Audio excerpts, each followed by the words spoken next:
In 1992, children's programming company DIC Entertainment would work with Sega of America to take on the task of adapting the spiky blue phenomenon sweeping the West, known as Sonic the Hedgehog.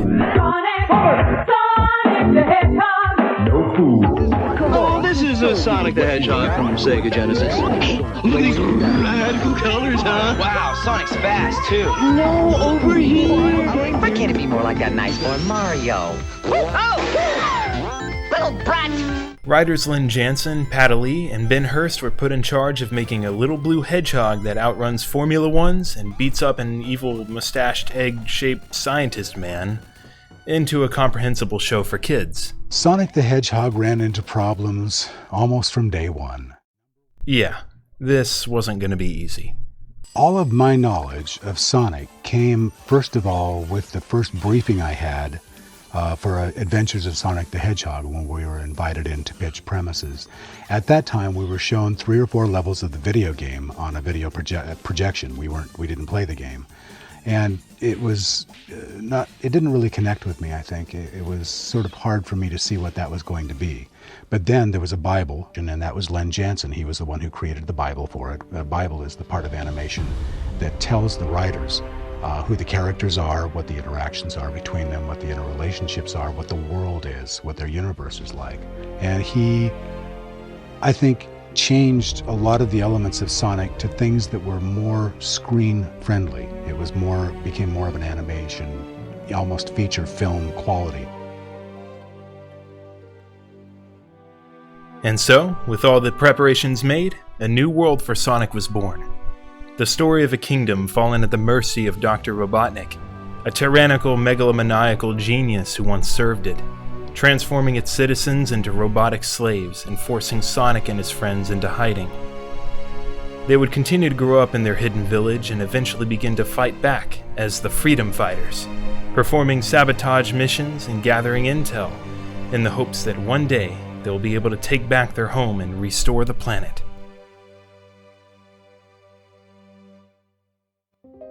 In Season 2's finale, they succeed in defeating Robotnik and destroying his planet-killing Doomsday machine, leaving only his lackey nephew Snively unharmed and able to rise to power. The Freedom Fighters indeed won the day and took a huge step forward towards the goal, but unfortunately, victory didn't last long for everyone. Sonic the Hedgehog ran into problems almost from day one. Number 1, we were up against the white-hot Power Rangers. And so we were exactly opposite them in most of the time slots where it was appearing. Number 2 was the fact that they were preempting us for sports, for Saturday morning sports, football games and things.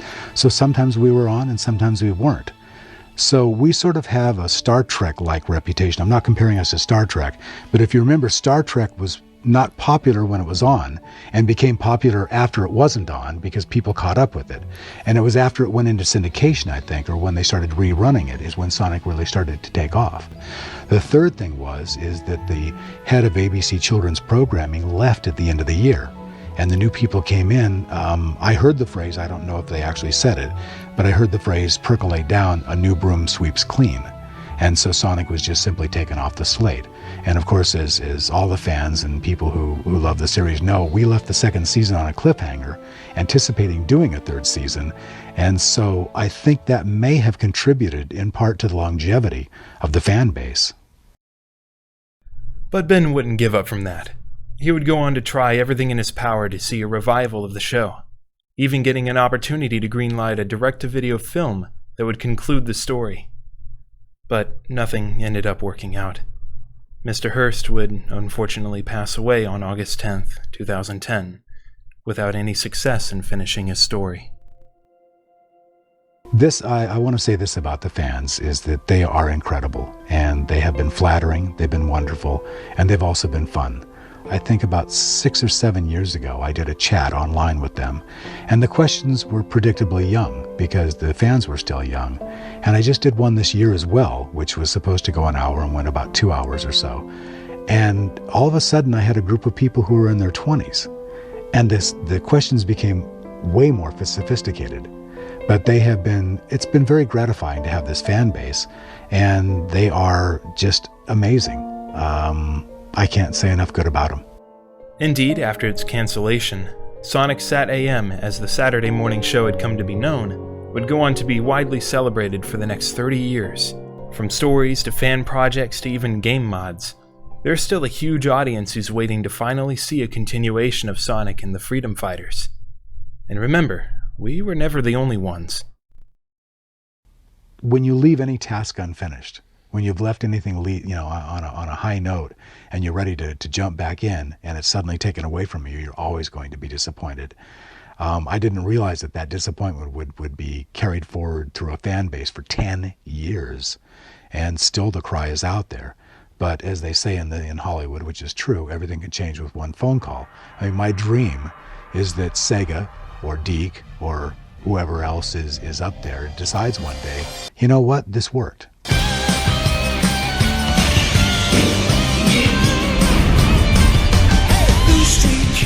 Speeds by Sonic the Hedgehog. Who's there for the naked eye? Sonic the Hedgehog. Sonic, he can really move. Sonic, he's got an attitude. Sonic, he's the fastest thing alive. Blue Street speeds by Sonic the Hedgehog. Too fast. Naked eye, Sonic the Hedgehog. Okay, Sonic, he can really move. Sonic, he's got an attitude. Sonic, he's the fastest thing alive. Yeah, you better Sonic the Hedgehog. Sonic the Hedgehog. Sonic, he can really move. Sonic, he's got an attitude. Sonic, he's the fastest thing alive. He's the fastest thing alive.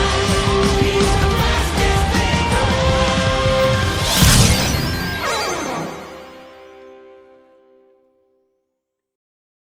In May of 2022, I joined a team of online animators who are reanimating an entire episode of the original show for fun, called a Reanimation Collab, where everyone would take a cut from the episode and go off and reanimate it in their own way. So when it all gets stitched back together and the audio is added back in, you get a seamless stream of unique styles every time the camera cuts. It was a good way to see what I could do with Sonic in animation, where I had all of the creative decision making. I realized very quickly that I could be doing more with this, so I brought it up with another animator on the project who became a good friend of mine, Nikki Hutchinson, and asked, well, wouldn't it be cool if this show was brought back as some kind of reboot?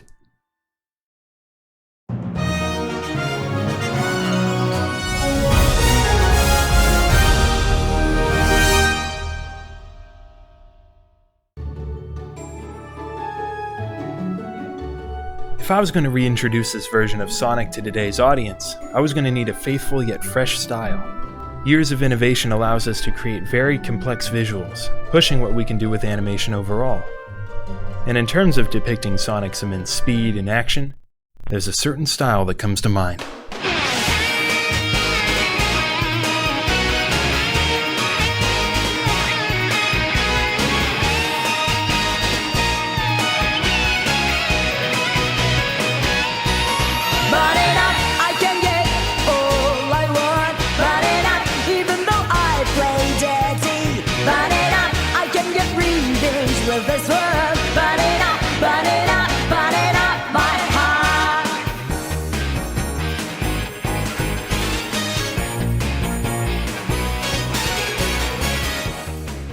I'm a huge fan of how Japanese cartoons coming out in the 90s looked and moved, along with their design principles. The confident angular shapes, two-tone shading, sharp highlights in the hair, all the way down to the imperfections in the inkwork. It all had a tangible, handcrafted feel to them, perfect for Sonic's world in this case. I want a sense of believability, capturing the feeling that Knothole Village is safe and comforting, and Robotropolis is unfamiliar and dangerous, a husk of what the kingdom once was. Remember that this isn't the same happy, colorful world as the games present. In the way the Japanese draw characters, the expressivity of the faces give them so much life and a stronger connection with an audience. I don't want it to feel like we're just watching these characters from the sidelines, like we're outsiders watching a scene play out on stage. When Sonic's having fun taking out robots, his attitude should be inviting and in some ways contagious. When the princess ponders the state of the world and her responsibility towards its future, we should be able to feel that weight in her heart. We should desire courage for Antoine as much as he does for himself. We should be able to root for Rotor when he faces a task he's determined to overcome. Tails should feel like he could be anyone's little brother, innocent and full of spirit. And Bunny should feel like everyone's big sister in her own right, always ready to cheer you up and remind you of the most important things in life.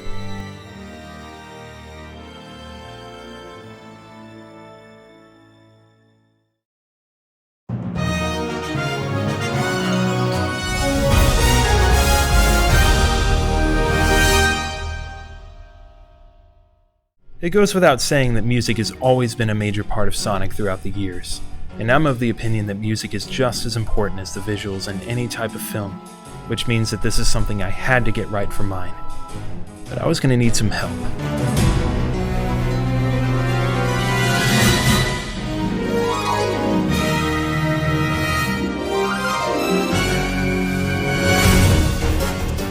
When I first discovered Fox on YouTube, I knew he was going to be the right guy for the job. His work is remarkably faithful, actively studying composer Michael Tavera, who scored the original show. And with his talent in today's technology, Fox's recreations nearly sound like a real recorded orchestra.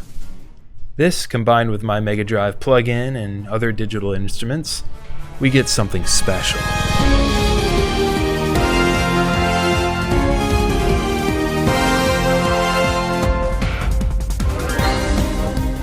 Magical. We've got a sound that's faithful to the 30-year-old cartoon, along with a fresh twist of new digital sounds with throwbacks to the classic games. But I think it could do with one more bit of flair. Who is it? No! You're gonna kill me! Enter Manic.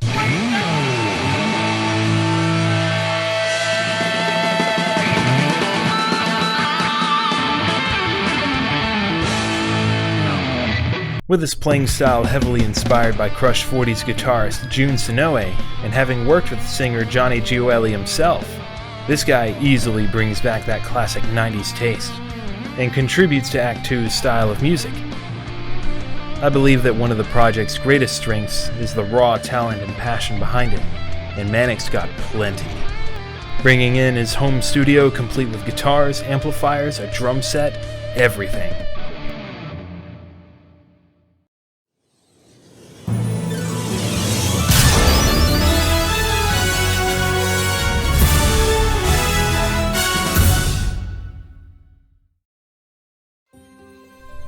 Two years have passed since the fall of the Doomsday Project, along with Robotnik's reign, but his nephew Snively has since risen to power as the new ruler of Robotropolis, and continues the search and destruction of all remaining freedom fighters.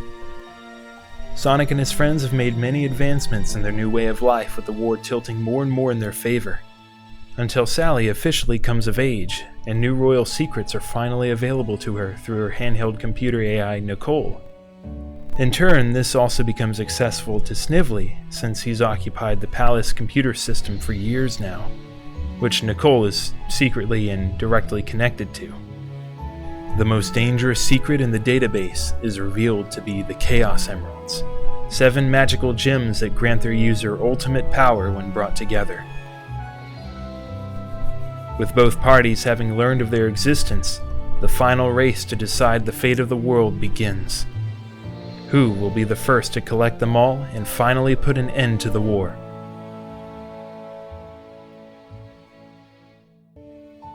In this sci-fi fantasy adventure, we follow Sonic and his friends towards the potential end of the world and how they carry that burden as individuals and as a family by observing their relationships, which in some ways may make this a drama as well. I want the audience to feel as if they're along for this crazy ride, feeling up when things are going the character's way and feeling down when they don't, feeling the adrenaline rush when Sonic does the impossible, and feeling the weight of Sally's responsibility as heir to the throne of Robotropolis and leading her people into an uncertain future.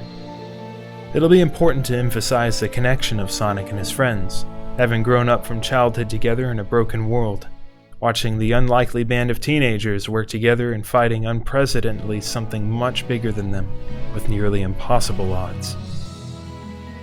As old fans of the original show have grown up, they've had to face many new changes and challenges through life, likely with a lot of uncertainty of what the future may bring. As Sonic and company enter into adulthood themselves, this is something they'll also have to deal with together. For people who grew up watching the original cartoon, this may give them a new reason to root for Sonic and his classic friends once again. Knowing that childhood doesn't last forever, the Freedom Fighters begin to contemplate the fact that they will be the ones to lead the future when the war is finally over. Everyone is fighting for the same result, but perhaps for different opposing reasons, and must be careful about the decisions they make. For younger audiences, I aim for this to be something to think about for our own world. Not to tell them how to live, but what things to consider, and to allow them to make their own conclusions. And for everyone, I want to emphasize the importance of family and friends and a tight-knit community when taking on the future, and the fact that we simply can't do it on our own, that we must come together and support one another, and to help bear each other's cross when we stumble.